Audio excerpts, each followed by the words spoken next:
Soit LAC, un triangle isocèle en L, A' est le milieu du côté LC, C' est le milieu du côté LA, U est le point d'intersection des segments AA' et CC'.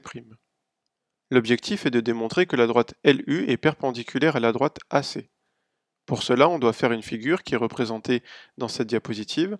Elle ne présente pas de difficulté particulière, il faut tracer le triangle isocèle en L avec le compas, et ici la droite LU est tracée en rouge.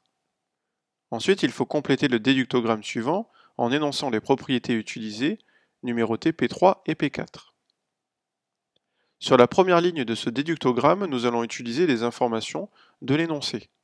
A' est le milieu du segment LC, C' est le milieu du segment LA, et le triangle LAC est un triangle isocèle de sommet principal, le point L.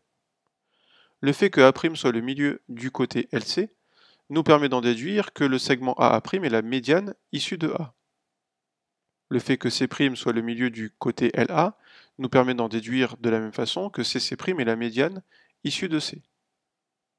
Or, dans un triangle, les trois médianes sont concurrentes en un point qui est appelé le centre de gravité du triangle. C'est la propriété P3. On en déduit donc que le point U est le point d'intersection des trois médianes du triangle LAC. C'est le centre de gravité du triangle LAC. Comme la droite rouge passe par le point L qui est le sommet principal du triangle LAC isocèle en L et par le point U, on en déduit donc que LU est la troisième médiane du triangle LAC, celle issue du sommet principal. Or, grâce à la propriété P4, on sait que dans un triangle isocèle, la médiane issue du sommet principal est confondue, c'est-à-dire que c'est aussi une hauteur, une médiatrice et une bisectrice. Ce qui nous intéresse ici, c'est que cette troisième médiane, celle issue du sommet principal, c'est également une hauteur issue du sommet principal et la médiatrice du côté opposé de la base ici AC. Donc on peut en déduire que la droite LU est une hauteur et une médiatrice.